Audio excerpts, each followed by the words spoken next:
Hey, beautiful souls. Welcome to Woo Girl Radio. I'm so excited you're here. If you like today's episode, I would love it if you just hit the bell on YouTube and subscribed, or subscribed and left a 5-star review wherever you are listening to this to. I'm so happy you're here. I'm sending you all my love and light. Today on the podcast, we have one of my oldest spiritual teachers and family friends, Ana-La-Rai. She is a psychic channel, so she channels a group collective or a collective consciousness called the Alchemy. And she also is a spiritual entrepreneur who is helping other spiritual entrepreneurs do their own thing and have the energetic support with their spiritual business, as well as all the 3D facts and figures type of work as well. So I'm really excited to interview her today. I hope you get lots out of this episode. We talk about self-love, we talk about spiritual discernment and how to communicate with your guides, what dimensions you should be connecting to, and so much more. And then at the end of this video, you will see that we have a diamond light activation from the Alchemy. So she channels the Alchemy for us and we get to do a little bit of a meditation. So I love you so much. I'm so excited to dive right in. If you're on YouTube, just click the description if you want to go straight to the meditation first, or watch all the way through and enjoy. If you're listening to this and you're in the car, when we get to the meditation, we'll give you a little warning. So you can just skip ahead or pause for a bit until you're not driving, so you're not meditating and driving at the same time. So without further ado, welcome to this week's episode. I'm so happy you're here. Let's get to it.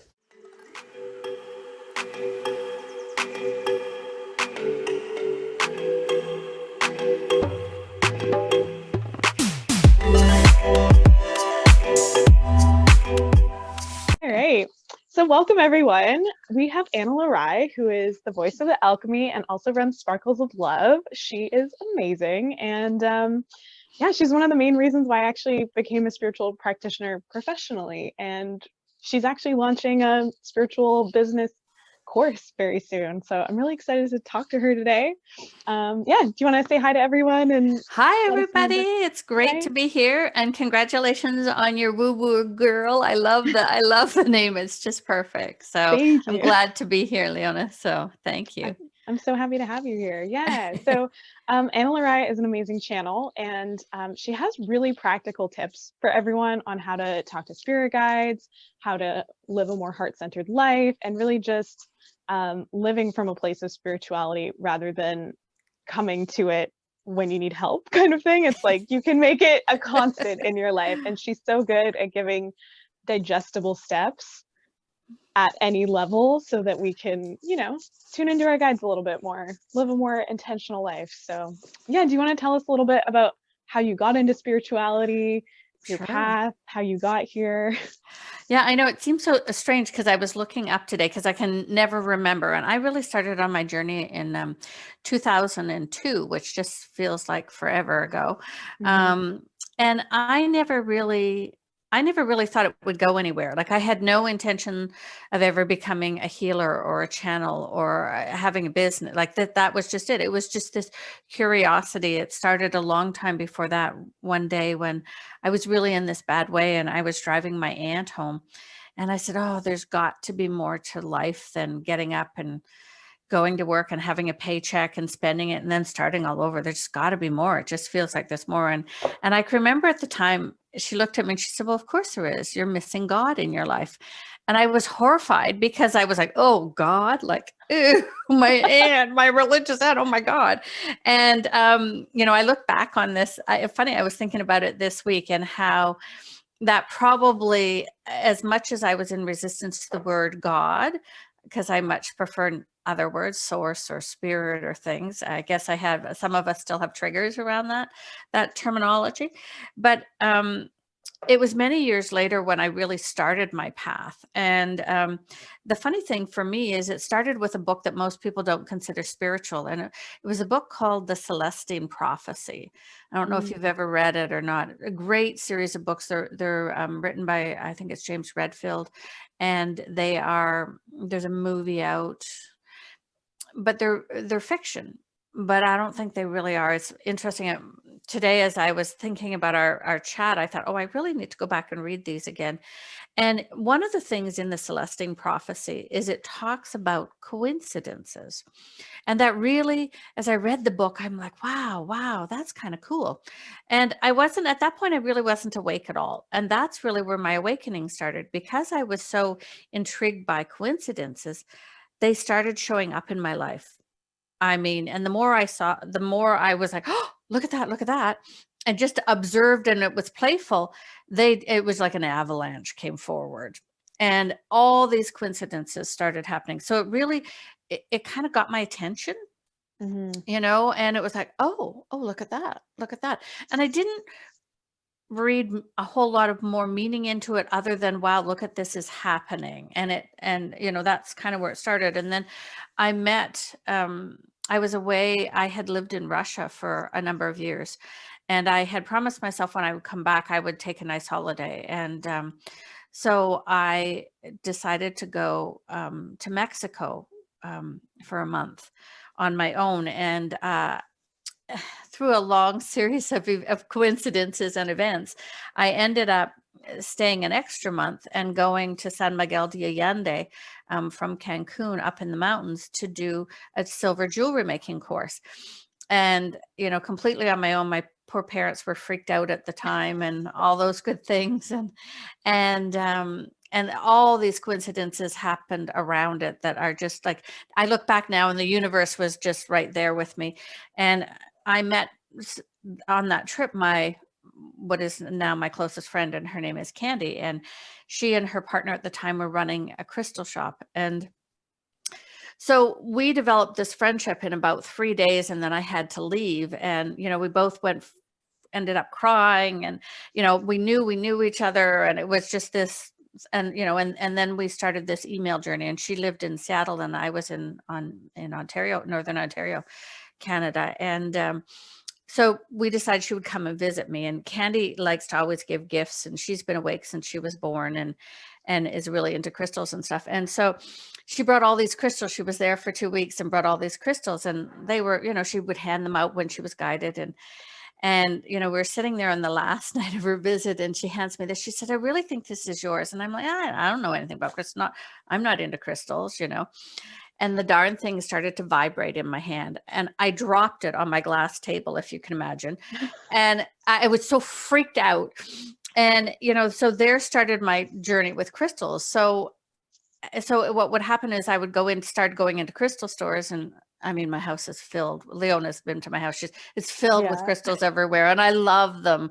But I've always liked jewelry and with real stones. So, but they started talking to me. Like, I'd go into a crystal store, and all of a sudden I'd be pulled somewhere, or I'd hear them, take me home, you know. So I'd gone from coincidences to crystals. And you know, there are so many facets, and all the facets of spirituality, no matter what you are drawn to, will all take you to the same place. Like, they're just different roads to get us to open our heart and to remember who we are and to connect with source again. And then I had like, sometimes I'd be in bookstores, and books would literally fall off the shelf in front of me, literally would come off the shelf.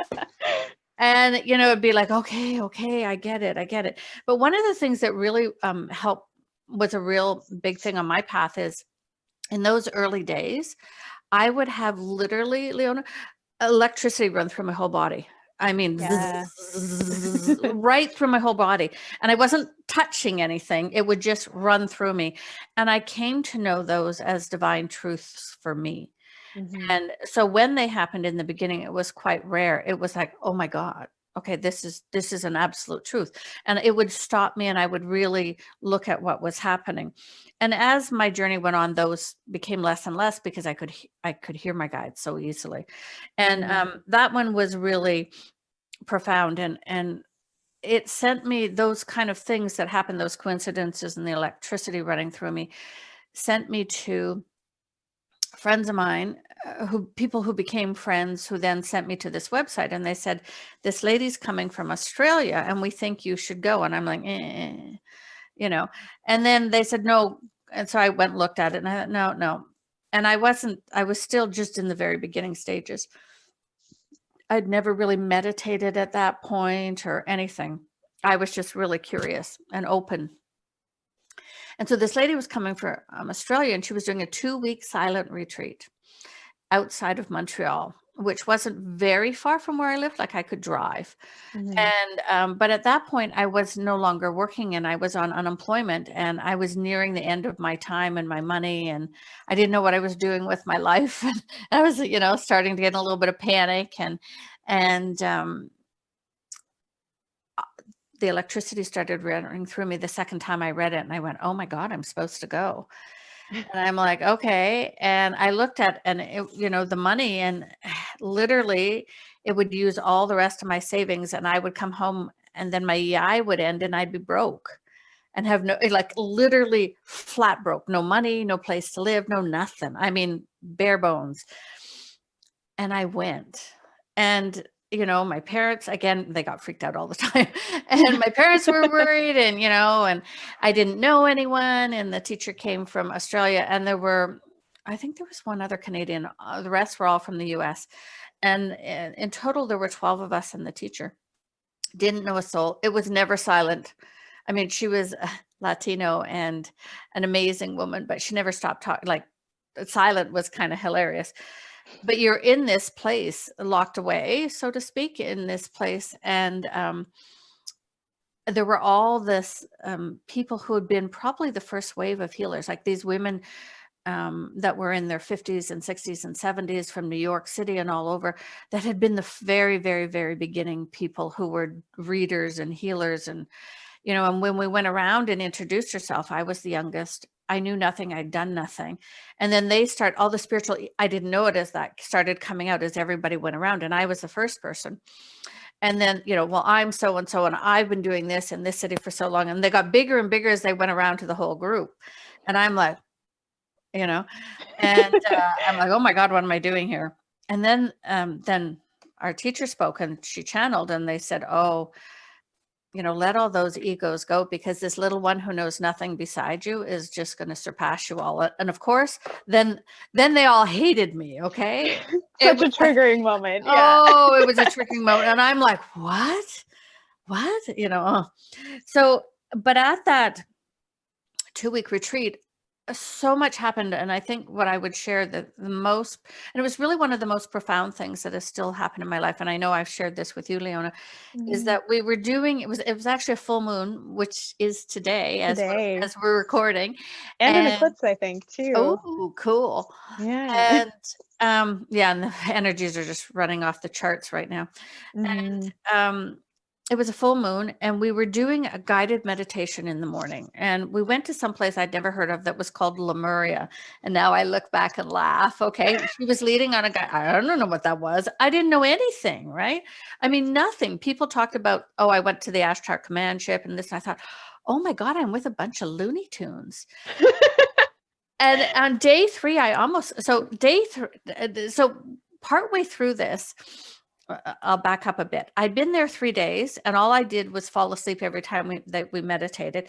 And then they'd all talk about these journeys with all these aliens and that. And I really thought they were all crazy.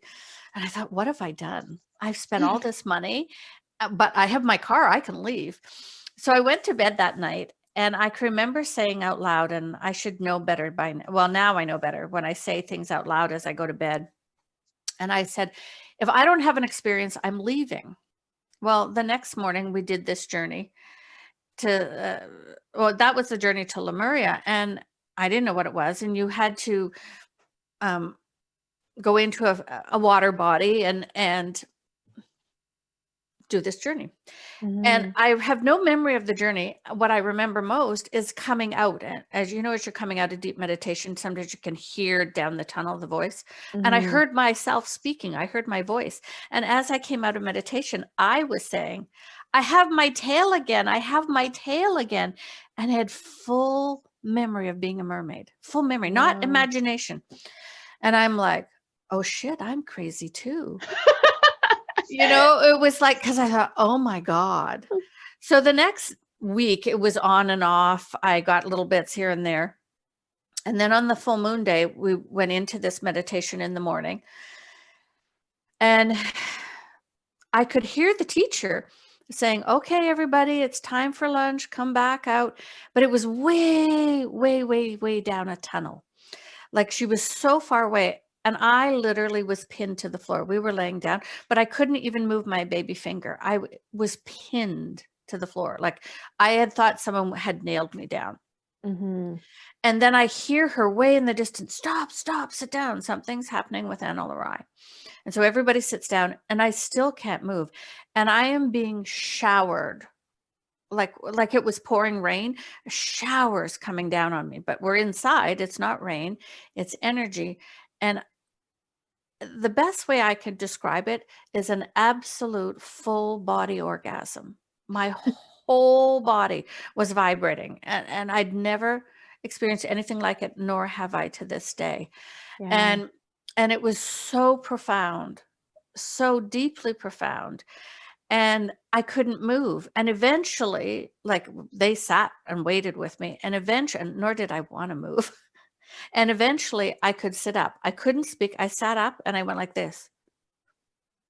And everybody came closer and I took their hands and we all held hands. And everybody felt this energy rush around them 3 times. Like the whole group just got whammied. And I couldn't talk for hours. And you got your silent retreat after all. I did. And yeah. And as you know me, not talking is rare. And so it was just like this space of like, Mm-hmm. and I didn't know what to do with it. And so I finished the retreat, and I was chosen, like the guides came through and said, you know, they were going to work another year with me on teacher training. And I'm like, I don't want to do any, you know, I'm not a teacher. I don't want to do any of this. So, you know, things went along and I graduated as a water healer because that's what they were called then. And then I went on the next year as I was still working full time and did my teacher training. And then in 2 years later, I started facilitating my own retreats. And at the first teacher training retreat, we were out on coffee break, and my teacher said, oh, when we go in, you're channeling for the whole group. I'm like, oh, no, I'm not. I'd never channeled before. She said, oh, yes, you are. I said, oh, no, I'm not. There were 25 people. She said, oh, yes, you are.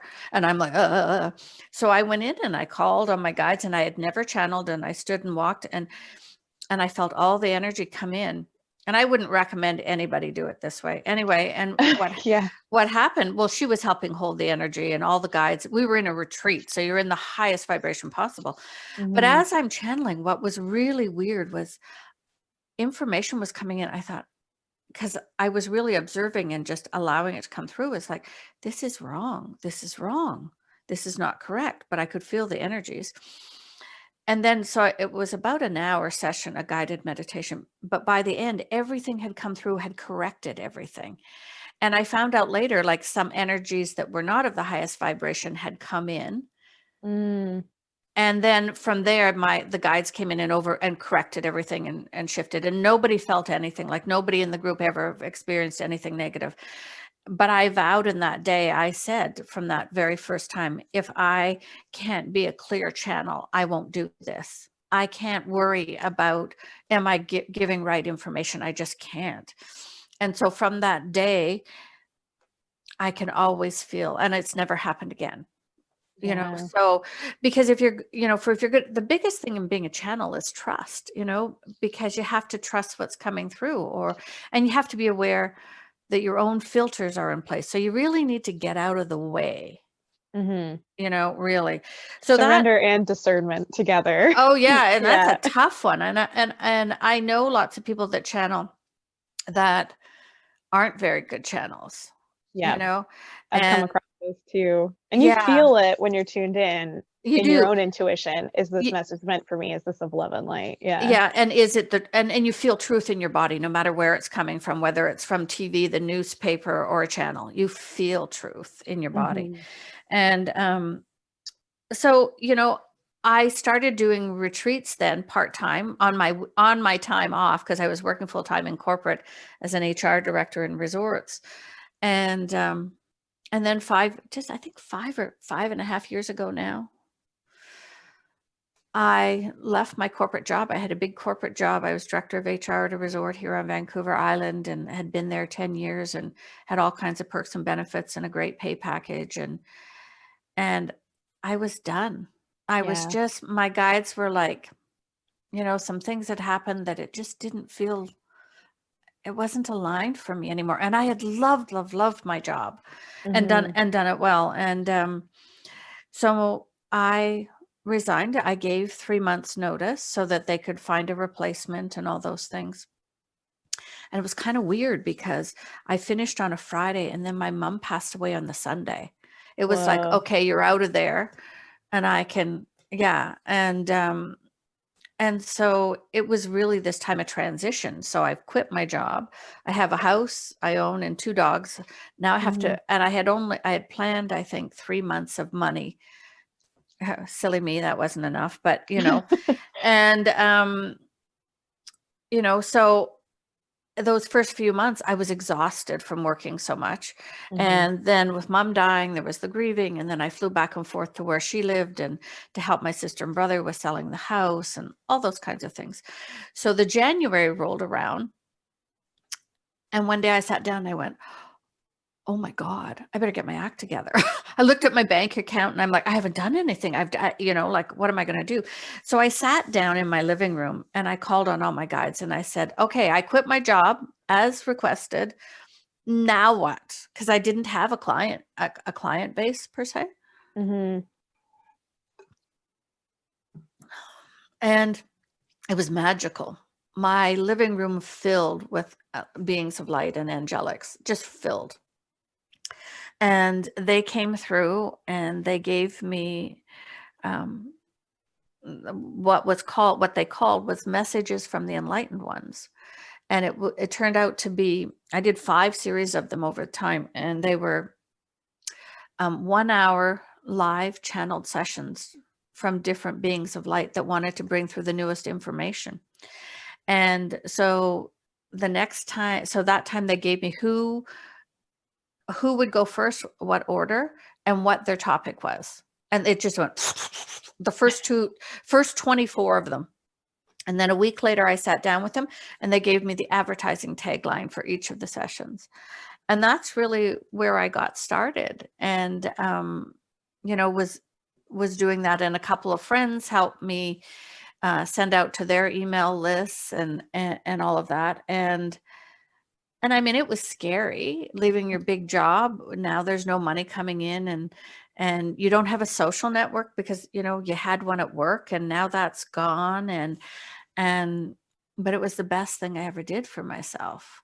Yeah. Really the best thing I ever did. And I would, pardon me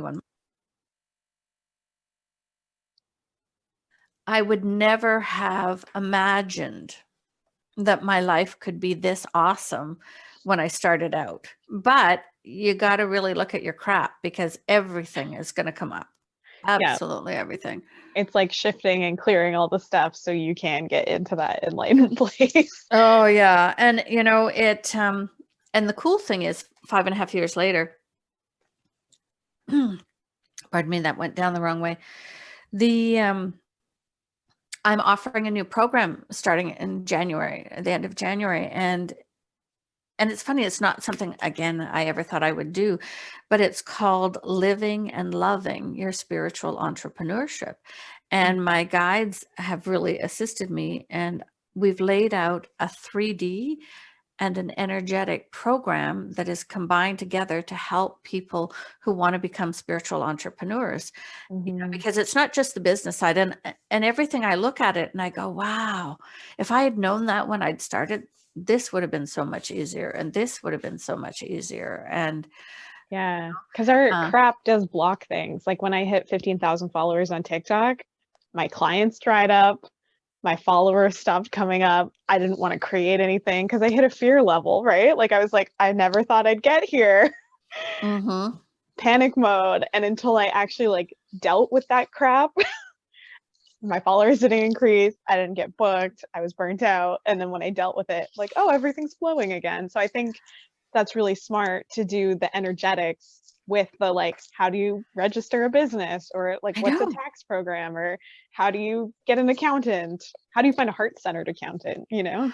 Well, and all of those things are important if you want to do a business, because what people don't realize is that your spiritual business, it's living and breathing. It's an actual energy, and your website or your podcast or, that kind of thing.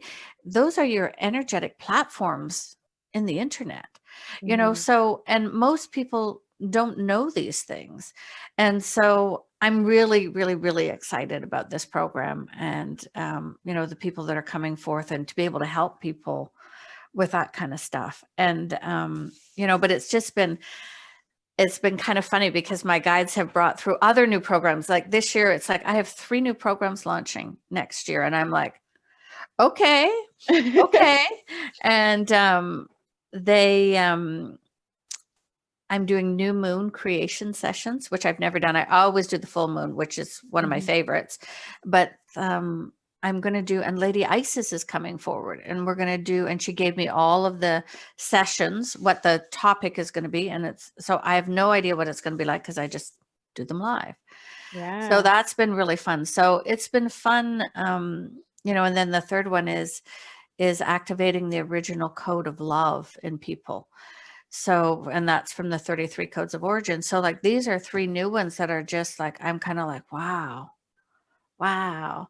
So when Mhm. one of the things that I find that I would tell people as you start on your spiritual journey, there's some real important things I have found over time that that I think no matter where you are in your journey are really pertinent.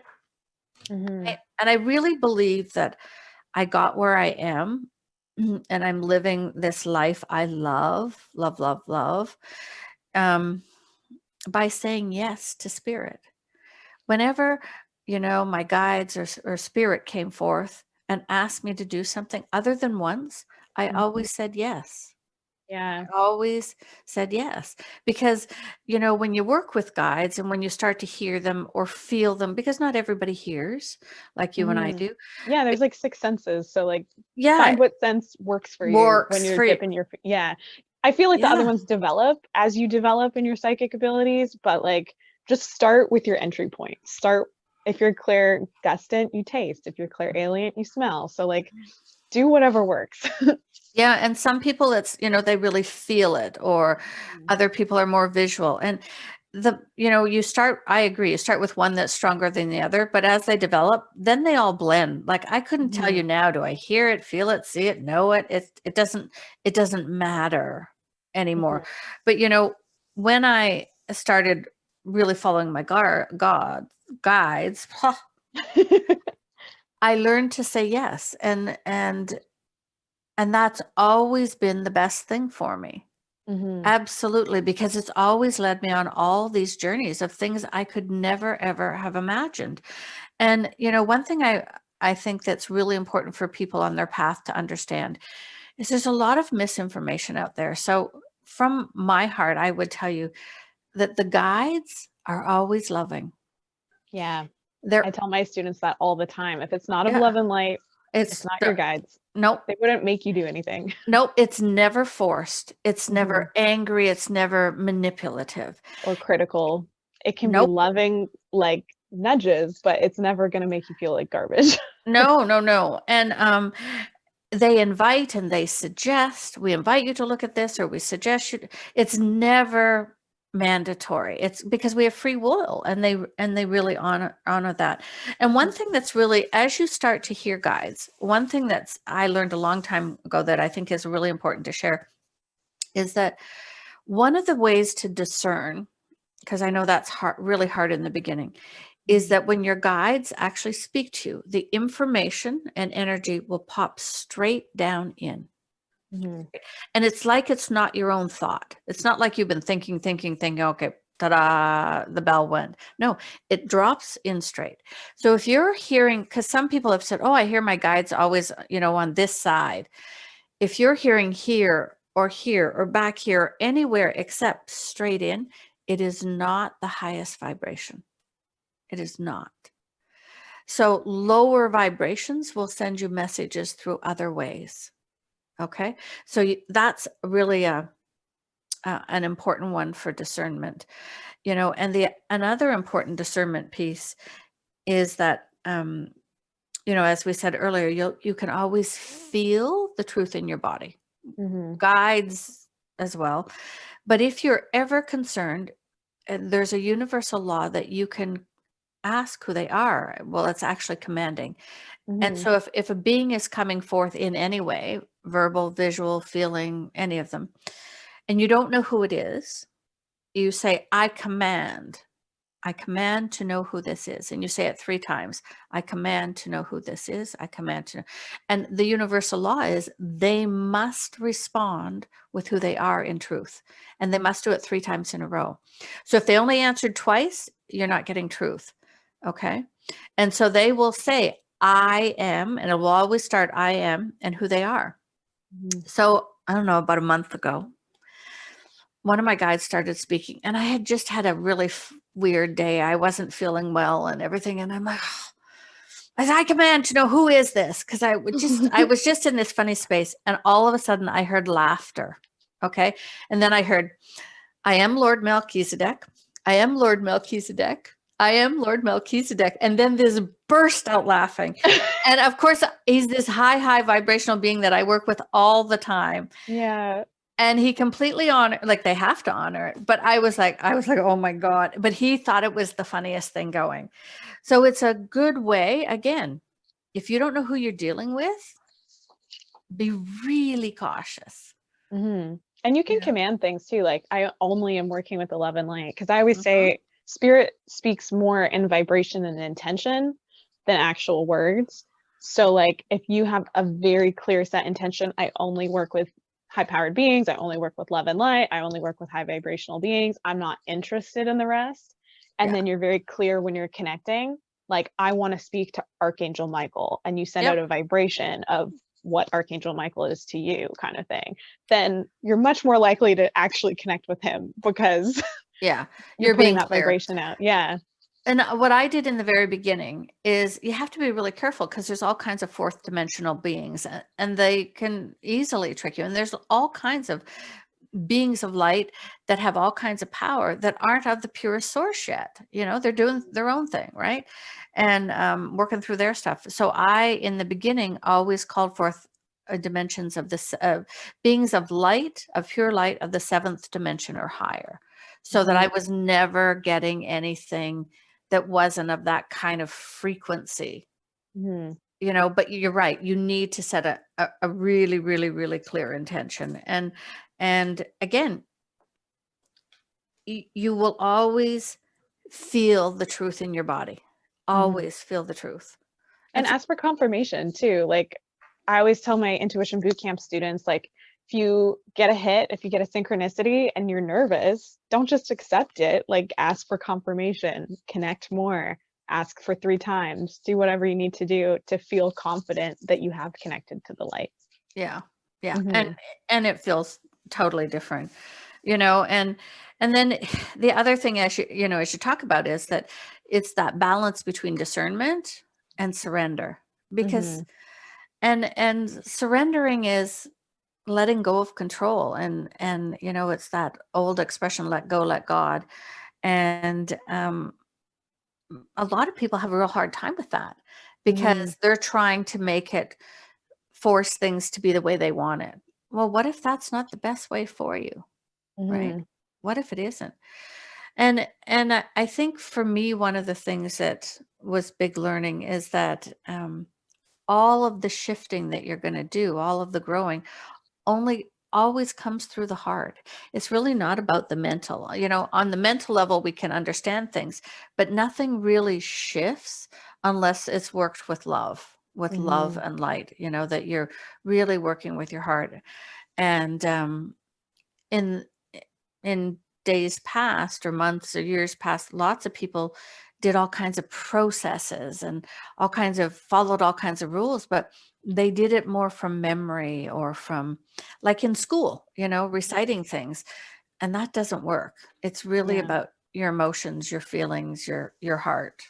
Because Yeah. when we talk about forgiveness, it's not like, oh, what they did was okay. It's like letting the charge go, letting your heart Mm-hmm. heal, and Yep. like essentially cutting cords, but in a really loving, easy way. Like you don't have to condone the behavior, but it's letting go of that energetic charge that just makes you feel kind of yucky when you think about the thing or you remember Yeah. the thing or Well, with forgiveness, one of the things that happens is, so something has happened in the past and you're letting go of the hold it has on you, because forgiveness is for me. It's not for the Mhm. other person. It's not for the other person at all.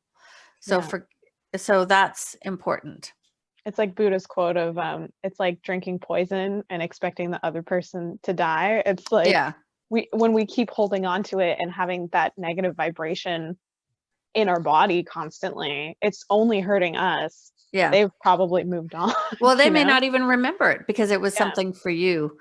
Mm-hmm. And one of the things I find too with clients is it's really important to start recognizing your own triggers. Mm-hmm. So I know what no you know what triggers are, but for me, I always describe a trigger as a negative emotional response to a situation or a person. So you might feel, the word I used to use is scrunchy, like, "Ugh, Yeah. ooh, that feels bad," or you Yeah. might get angry or upset, or it just doesn't, you feel kind of out of sorts or icky or pissed off. And Mm-hmm. the good thing is triggers are real beautiful gifts, because a trigger is showing you a place you're not healed. Because we can blame everybody, oh, they did this to me. Yeah, they may have done it to you, but if your response is one of a negative emotion, or what we call negative emotions, that means you still hold that energy. So it lets you see. So once you can get past then you go, okay, I got to heal this. I got to shift this. It is a beautiful gift. But in these days, the vibrations are so strong on the planet now that no matter where you are on your spiritual journey, it's really important that you keep clearing your triggers and clearing your crap. Mm-hmm. Because with the vibrations now, it's like wave after wave after wave. There's not a whole lot of time to come up for air in between. And so staying aligned as much as you can and getting rid of your stuff and looking at it is really important, because otherwise you're just going to get tumbled over in the energy and the waves and waves of transition that are happening. And there's no way around that. Yeah, I'd actually love to speak about that because essentially how we met is you helped me heal a trigger around alien abduction. And it was like one of the biggest clearings I've had. Like literally my body even detoxed afterwards. I was holding onto that fear so much.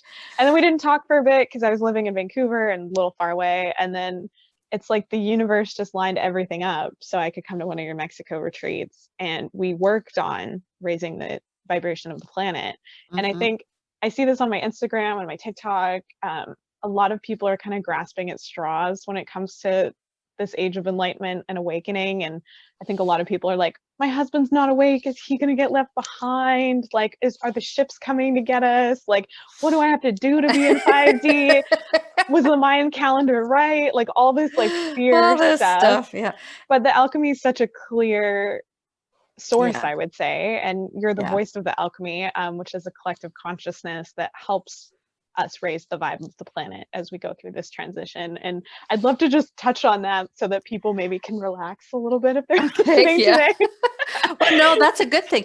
So the alchemy, so I'll just share a little bit about them, because and then we can talk about what's going on. Is Mm-hmm. that a number of years ago, I think it's 8 now, I lose track of these things. They're not important to me.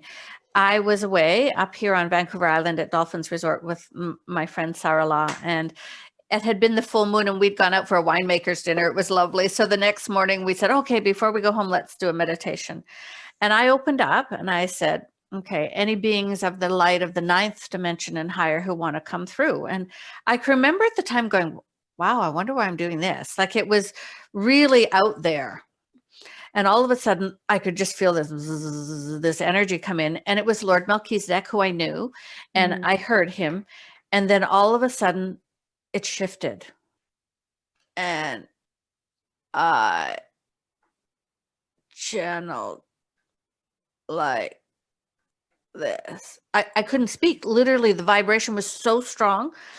And it was this group. It was the first time I'd ever channeled a collective consciousness rather than a single being. Mm-hmm. And they had 3 requirements, which I thought was pretty pushy for kind of a first date. You know, it was like that.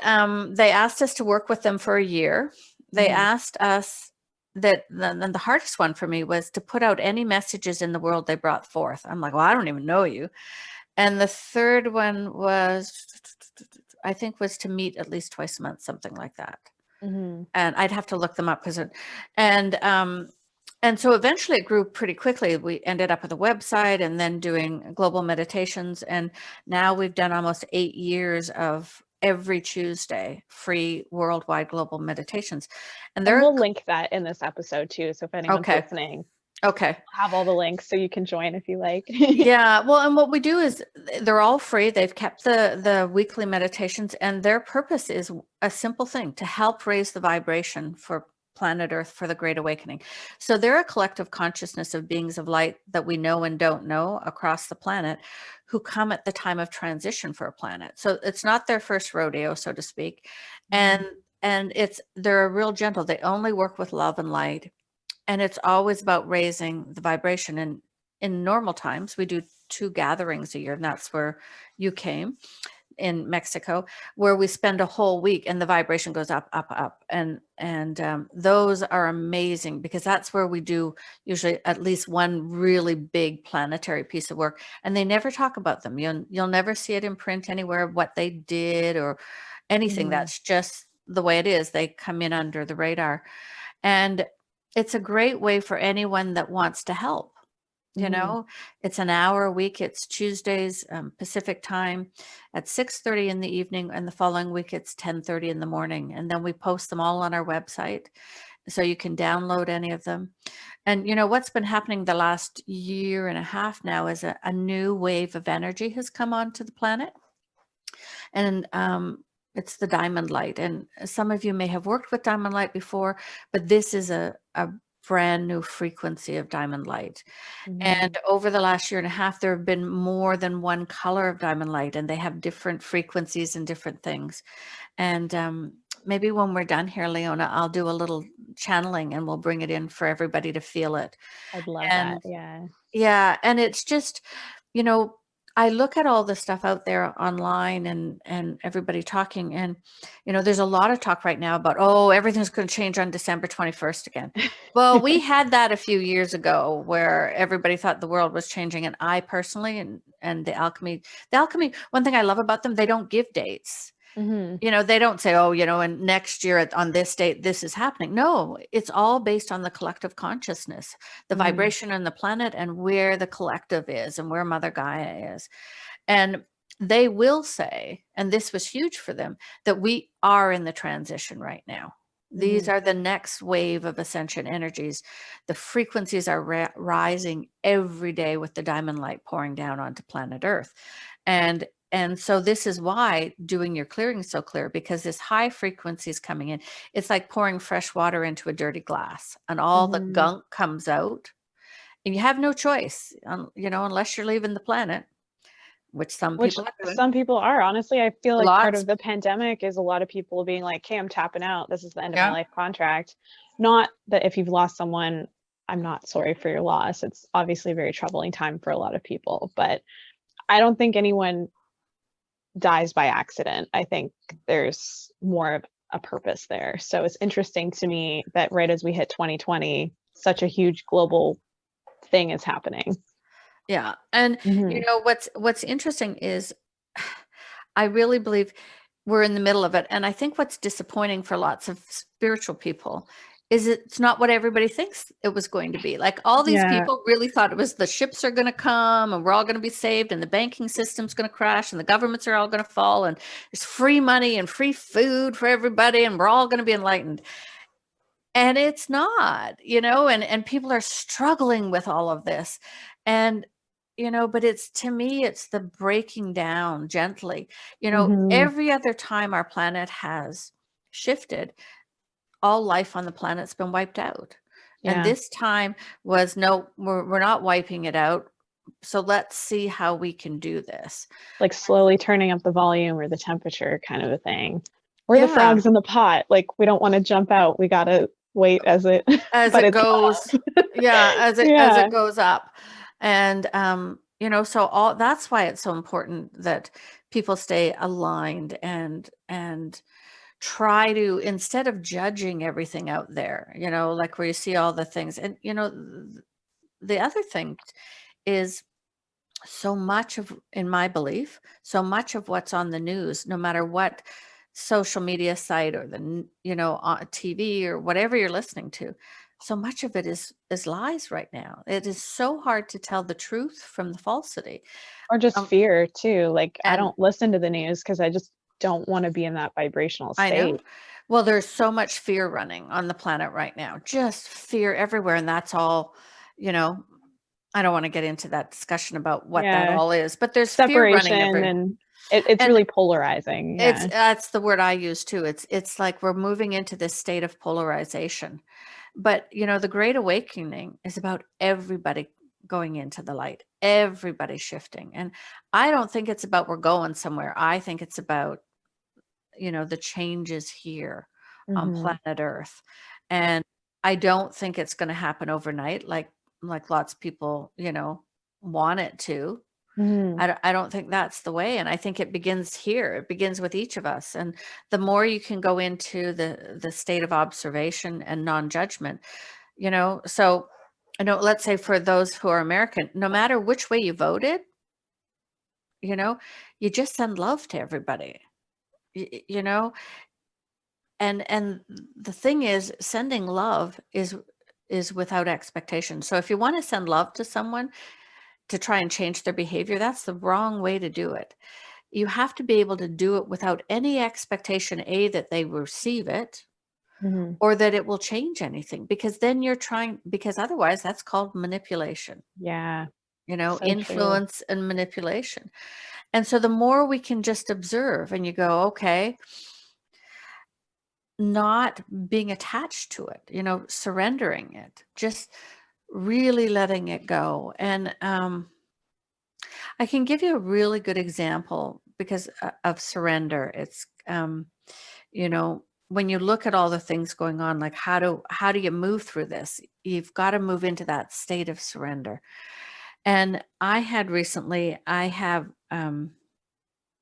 a lot of triggers, and I don't get triggered very much anymore, around mask wearing. And where Leona and I live now, they just brought in a week or 2 weeks ago mandatory masks in indoor public spaces. And I can't wear them. I literally cannot wear them. So I got the face shield, and all of that kind of thing. But I would be out and I would see people wearing masks and it would just trigger me. I'm like, oh my God, this is awful. And it was really getting to be physical in my body, and just like, oh my God, like all these thoughts and of course the powerful manipulation around all the stories around it. I'm wearing this for you, and all the most powerful, guilt and shame kind of stuff around it, you know, to make people feel like what they're doing. Anyway, so I was talking with my husband. I'm like, okay, I got it. This is just driving me nuts. I got to do something. And so I went in and looked, and I thought, okay, there's got to be something behind this. Like, why am I so like, with all of this? And I found other lifetimes where I had been smothered, people Mm. and murdered with that kind of, over your face, and also, in other lifetimes with being raped and attacked, and you're covered. And so it was bringing up every time I see kids with this, and it just feels like there's, oh my God. And so the interesting thing is I shifted it all. And while I still wear my face shield rather than, because I can't do the mask, it's shifted the energy around it. So I've surrendered a Yeah. lot of it. And that's, because if you've got something that's causing that kind of emotional, there's something more than just what's happening on the surface here and now, right? Hmm. And that's one of the reasons why we even connected in the beginning, is because I was like, I don't know how to shift this fear. And it was past life stuff Yeah. primarily that was like my fear of alien abduction. And And you have such a great method where you go through the different levels of fear and you find out what percent of clearing you're at. So it's a very, very thorough job.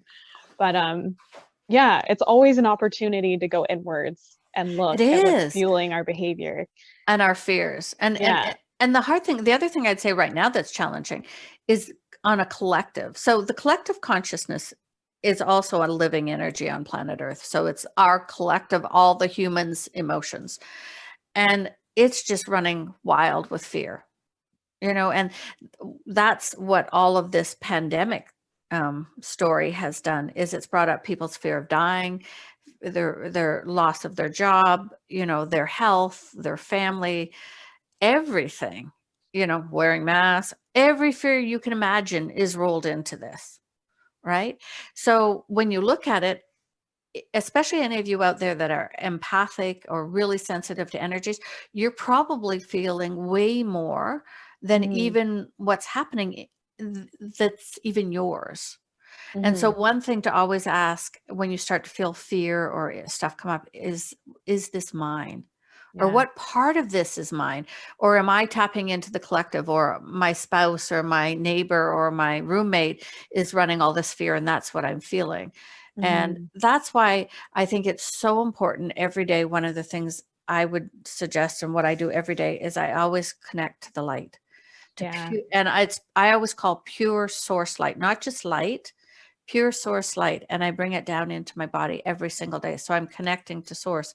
And I think another really important thing for people that most people don't do is, my guides have brought this through recently, is every single day I connect to my highest self. Mm-hmm. So, and they changed their lingo a little while ago. It's that, because you always hear higher self, higher self. We've got many levels of higher self, right? Yeah, we're interdimensional beings, really. We're tethered to the physical. I like to call it a meat suit, my meat suit. Yeah. But like our consciousness goes through all the dimensions essentially. So, Yeah, and what my guides started doing is they started saying, no, no, don't go connect to your higher self anymore. mm-hmm. Connect to your highest self, whether you call that your God presence, your soul, your this, your that. This was sort of real simple language. And so connecting to your highest self means you're, in these days with all the energy coming down, that's the best place always to connect. You're always the best answer. Your Mm-hmm. own self will always have the strongest answer. It's just that we can't always hear that, Yeah. you And know? even just setting an intention at the beginning of the day, like I'm Mhm. always talking about prayer, but really prayer is just intention setting. And like if I wake up and I set the intention to have the best day possible and connect to that light, my day always goes so much better. There's so much more synchronicity. Because we have free will, they're not going to force a good day on us. Yeah. So we have to open ourselves up and ask for it. But it's simple. Like you can lie in bed and do it. You don't have to be like sitting like in prayer position. Like it's like just open up, you know? Yeah, and I agree. And one of the things I do every night that I think adds to that is I have on my phone, on my iPhone, I have a couple of apps that I do a gratitude journal. I've kept it for years. Mm, And I can do a photo or words, and I always do both.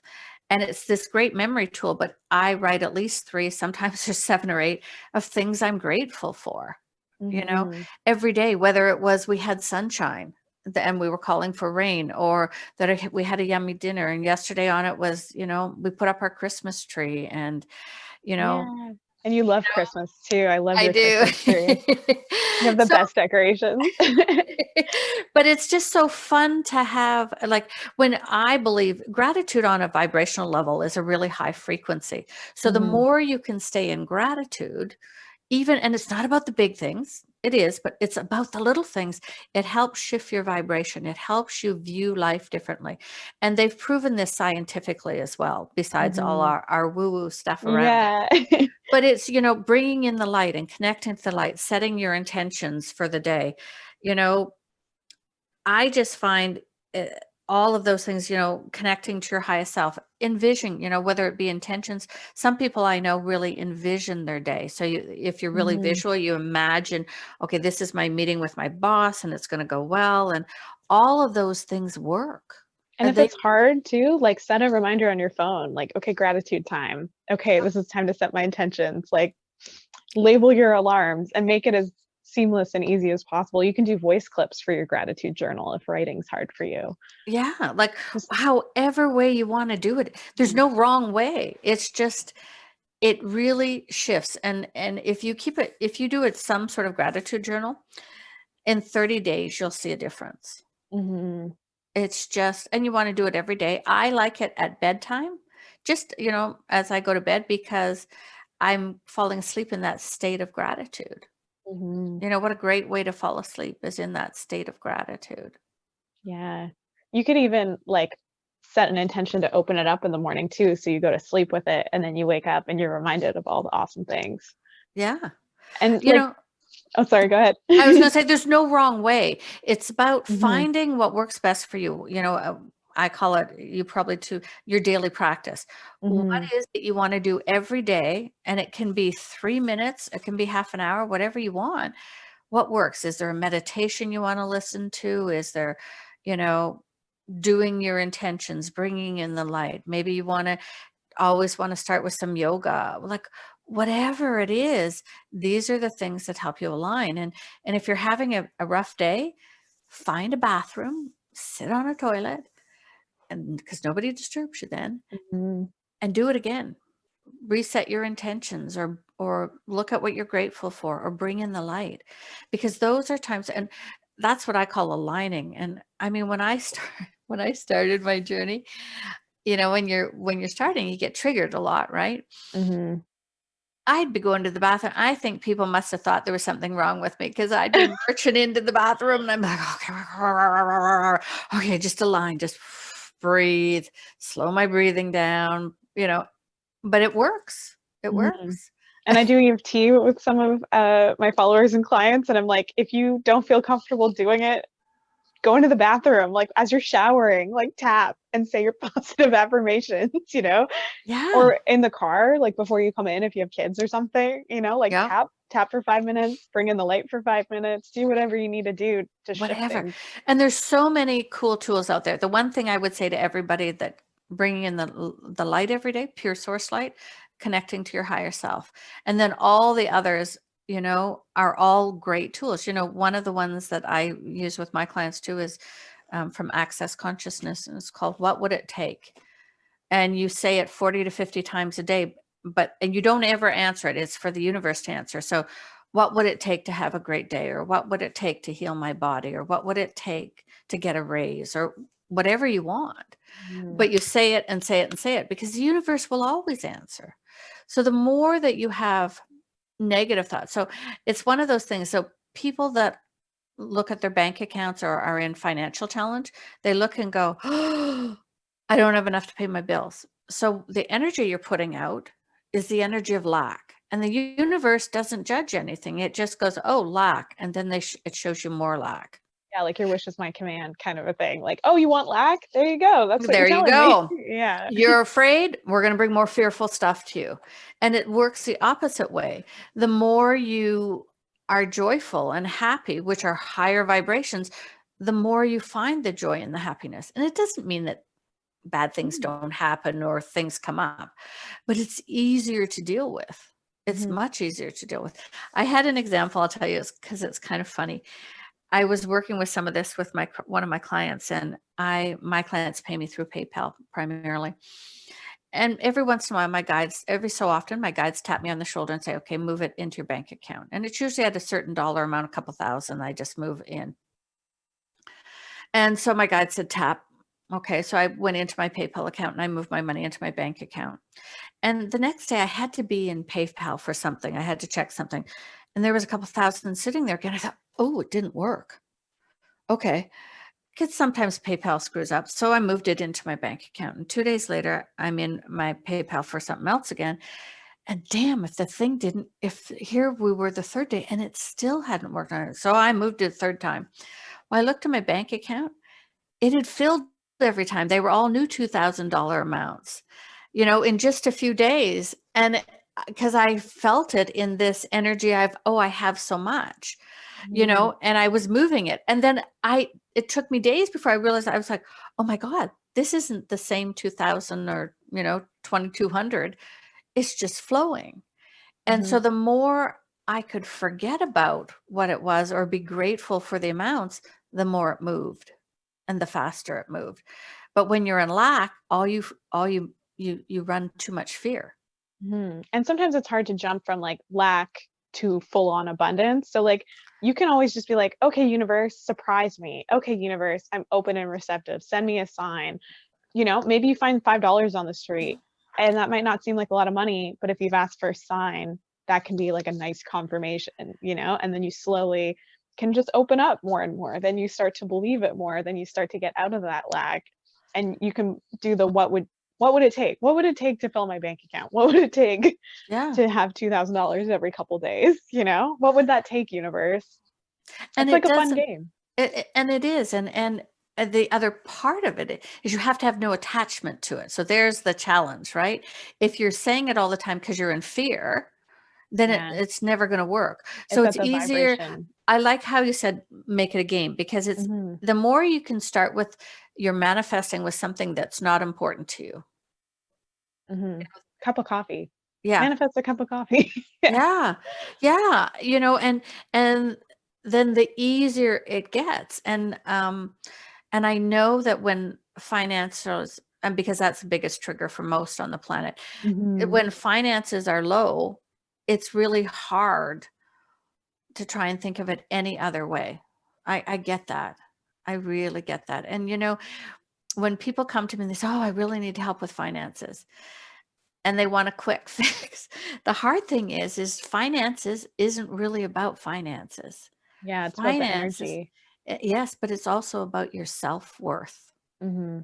So most of the time, yeah, you might have a certain block around finances, around flow and all that.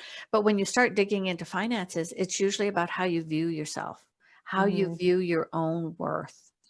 And that's where, the more you move into the self-love and those kinds of things, the easier life becomes. Boy, we've talked about all kinds of different things. We've Yeah. just um And I think also to add on to that, like the more you connect to the divine, the more you're going to feel that unconditional love for you.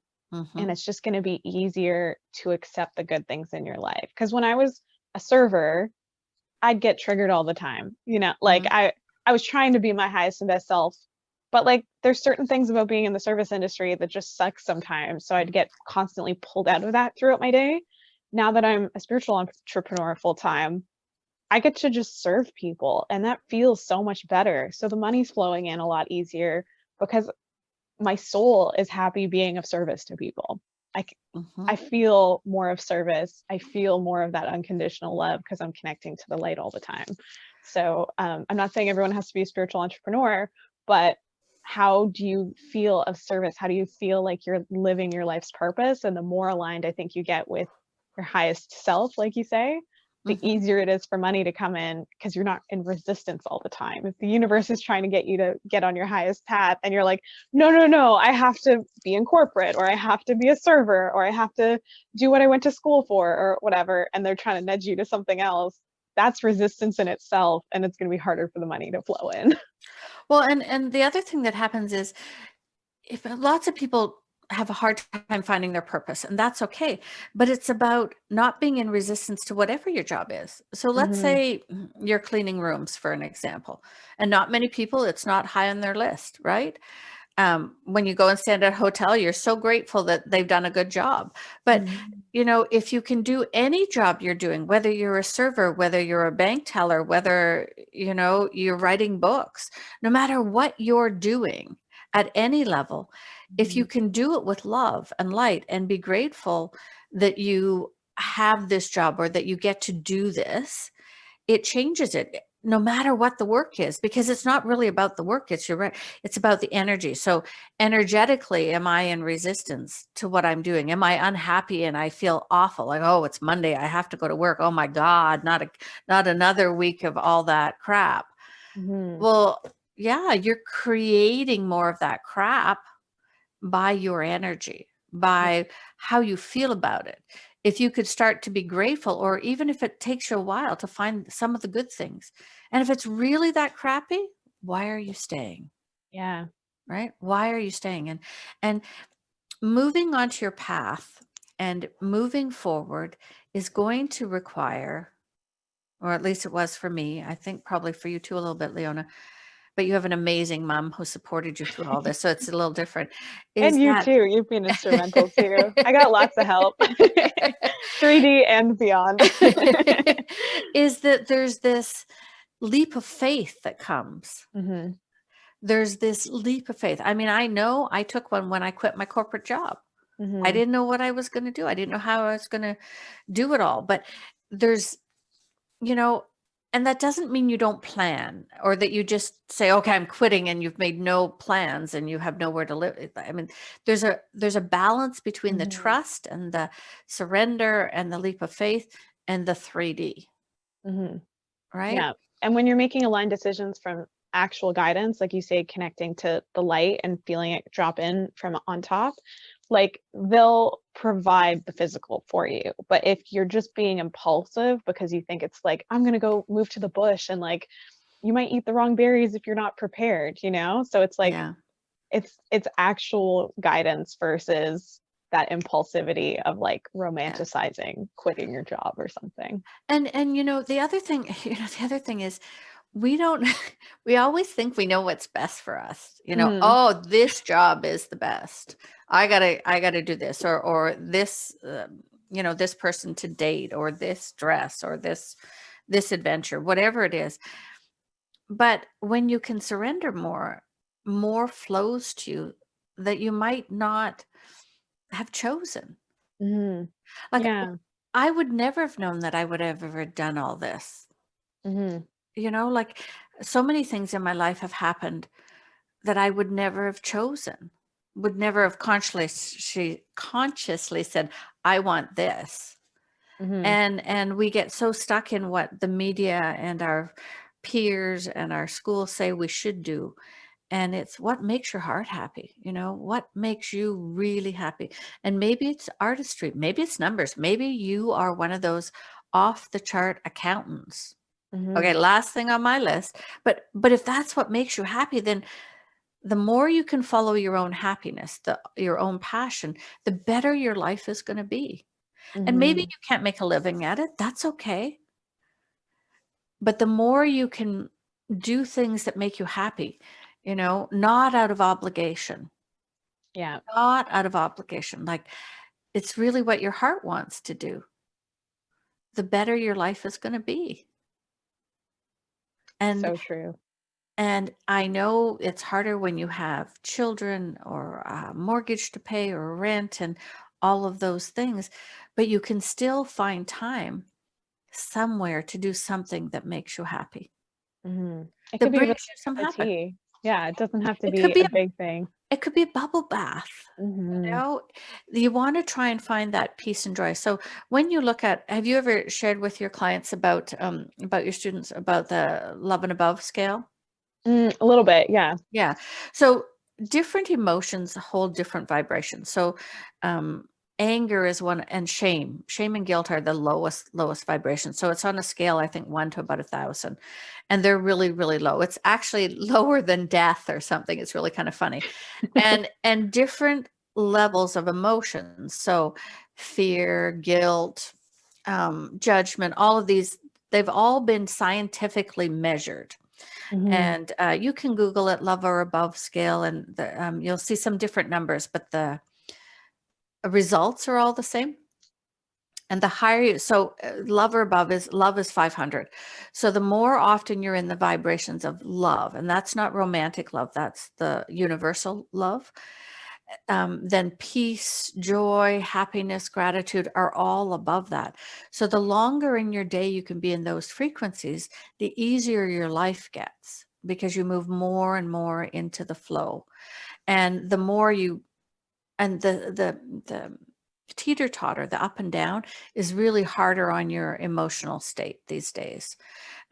So if you're judgmental, or if you're angry, or you're sad or depressed, those are all lower vibrations that make it harder for you to manifest, make it harder you to find peace. And, for some people, joy is pretty extreme. So, the easiest one I find in the high vibrations for people to find is, one is gratitude, right? Mm-hmm. And the other one is peace.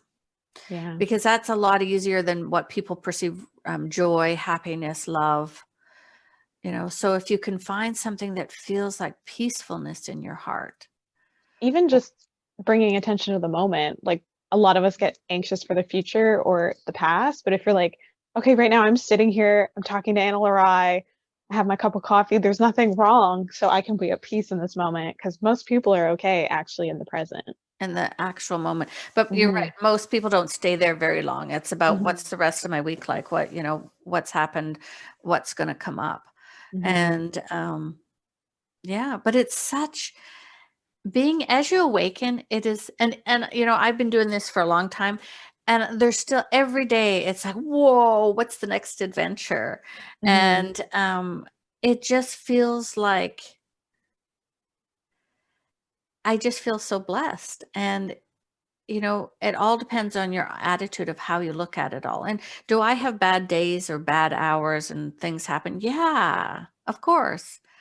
But it's all in how you choose to handle that.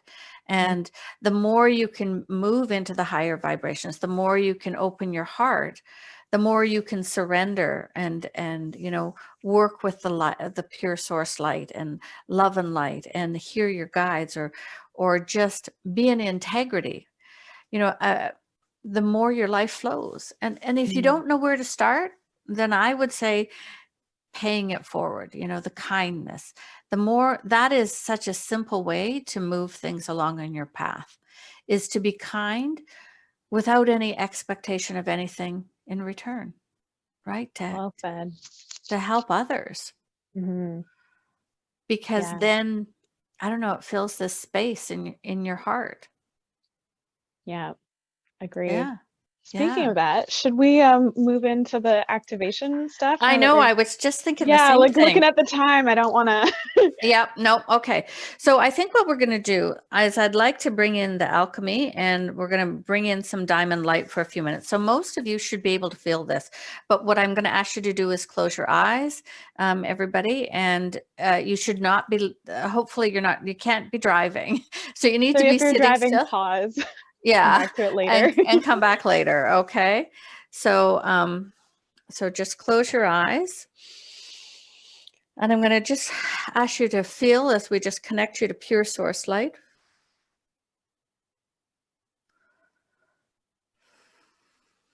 And just open your heart a little bit. And just take a couple of deep breaths and slow down and relax. You're safe.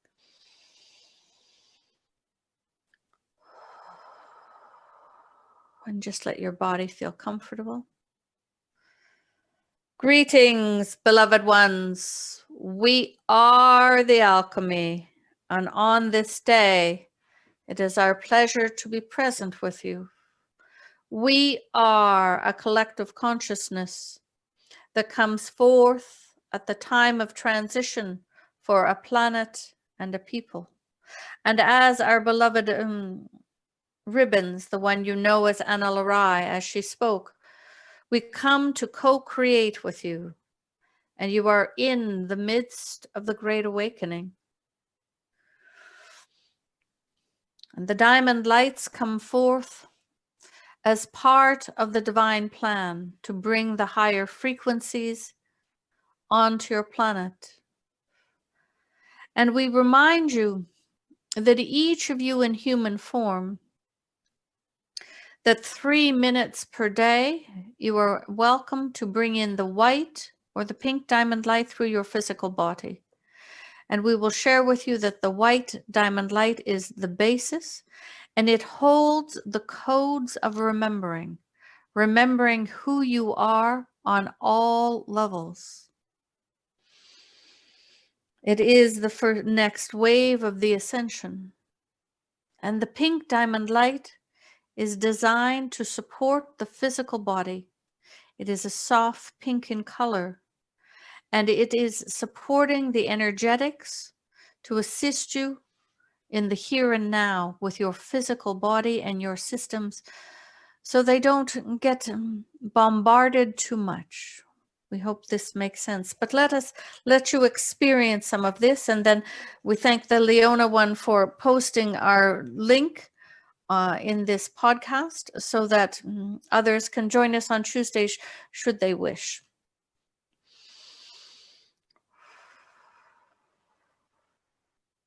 And just feel now as we begin to bring the white diamond light, and it is white with these beautiful sparkles in it, and feel as it touches, it enters your soul star chakra, and it comes down now and begins to enter into the crown chakra. And just allow as this white diamond light begins to flow into your brain, into your third eye chakra.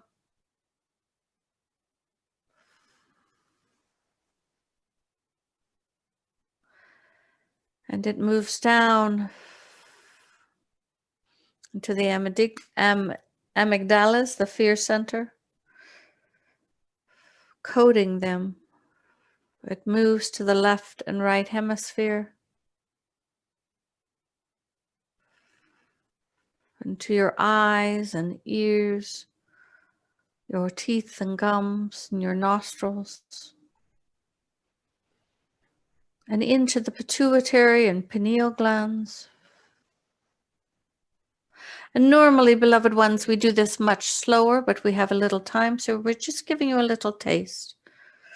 And feel as this white diamond light moves down the throat to the throat chakra and across the shoulders,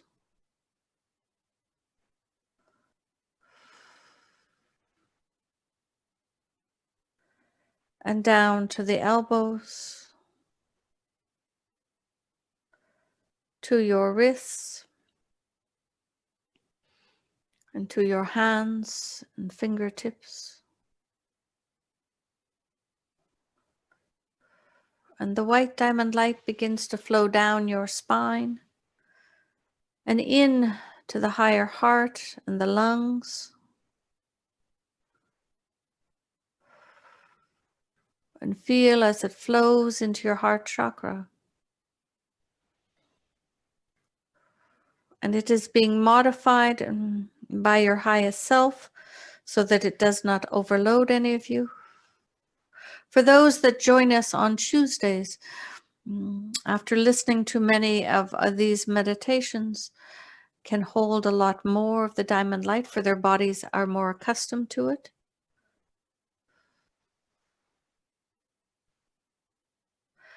And just feel as this white diamond light fills the heart chakra. And we would suggest that some of you might want to put some of the meditations on at night on a loop as you get used to them and to support your physical bodies.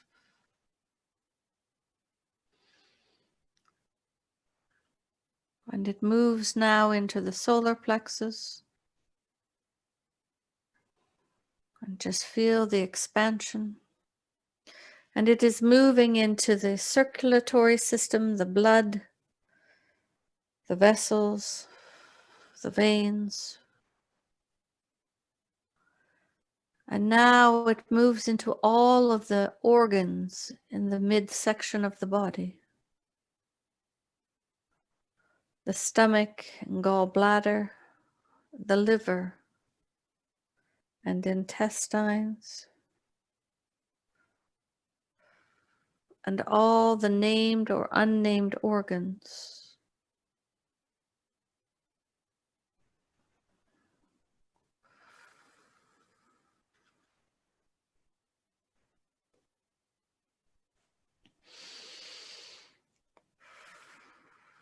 And it moves down into the solar plexus and the sacral chakras, as we've said, and around the hips. And feel now as this white diamond light moves into the reproductive systems and the root chakra.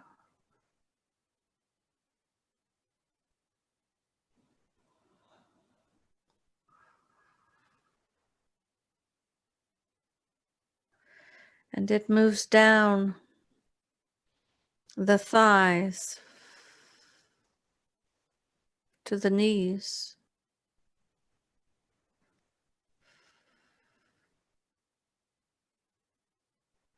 And it swirls around the knees and moves down the calves.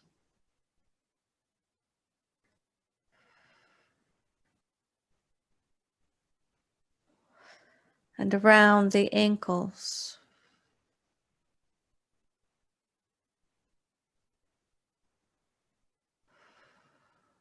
And it flows down into your Earth Star chakra.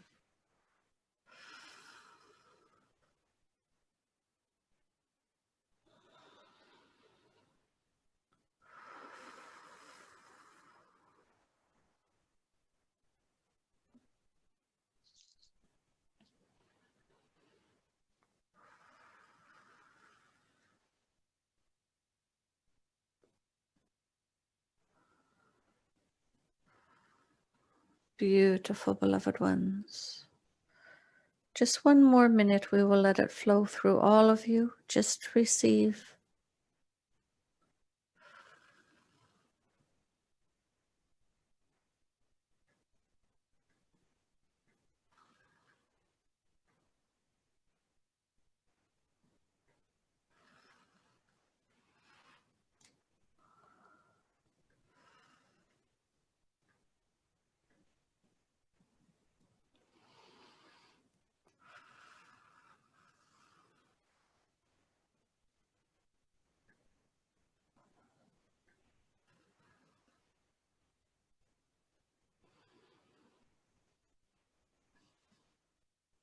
And we share with you, beloveds, that everything, whether you see it or not, is in the process of shifting. The great awakening is upon you. And we ask you and invite you to let go of expectations of what this shall look like for you. We invite you to be in your heart, to connect to the pure source light each day.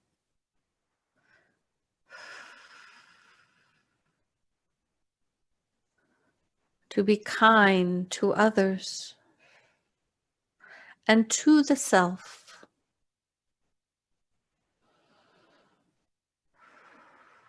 And just feel now as we slowly stop this white diamond light from running. We are the alchemy. And we thank you for allowing us to be present this day.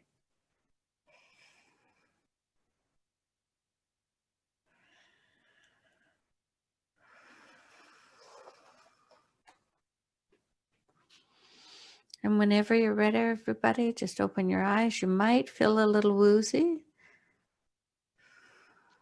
You might just feel pretty soft or blissful or nothing at all, but it still works.